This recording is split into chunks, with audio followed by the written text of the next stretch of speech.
பீகாரின் 6 மாவட்டங்களில் 17 வயது முதல் 35 வயது வரை உள்ள பெண்களிடம் அவர்களுடைய தாய்ப்பாலை நேரடியாக பெற்று அந்த தாய்ப்பாலில் ஆய்வு செய்யப்பட்டிருக்கிறது. ஆய்வின் முடிவில் வெளியாகியிருக்கும் தகவல் மிகவும் அதிர்ச்சிகரமாக இருக்கிறது. அதாவது தாய்ப்பாலில் 5.25 மைக்ரோகிராம் அளவிற்கு யுரேனியம் கலந்திருப்பது கண்டுபிடிக்கப்பட்டிருக்கிறது. பீகாரில் இருக்கக்கூடிய மிகவும் புகழ்பெற்ற மகாவீர் புற்றுநோய் நிறுவனம், டெல்லி எய்ம்ஸ் மருத்துவமனை, தேசிய மருந்து கல்வி மற்றும் ஆராய்ச்சி நிறுவனம் உட்பட 5 நிறுவனங்கள் இந்த ஆய்வை நடத்தி இருக்கின்றன.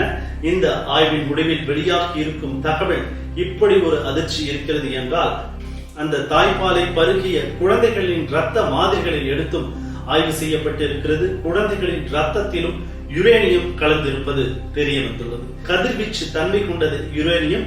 முக்கியமாக புற்றுநோயை எளிதில் ஏற்படுத்தக்கூடியது யுரேனியம்.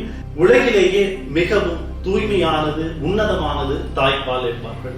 அந்த தாய்ப்பாலை விஷமாக மாறி இருக்கிறது என்றால், அந்த தாய்ப்பாலில் யுரேனியம் கலந்திருக்கிறது என்றால், பீகாரில் உள்ள குழந்தைகளின் எதிர்காலம் என்னவாகும் என்பது ஒரு மிகவும் கவலைக்குரிய விஷயமாக இருக்கிறது.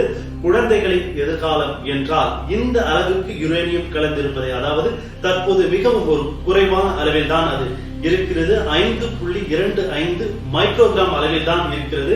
இருந்தாலும் இது குழந்தைகளின் சிறுநீரகம், நரம்பு மண்டலங்களை பாதிக்கும் என்று ஆய்வாளர்கள் எச்சரிக்கை விடுக்கிறார்கள்.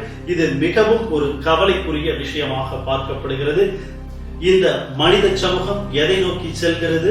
எதிர்வரும் சந்ததிக்கு நாம் விட்டு செல்ல போவது என்ன என்ற கேள்வி எழுகிறது.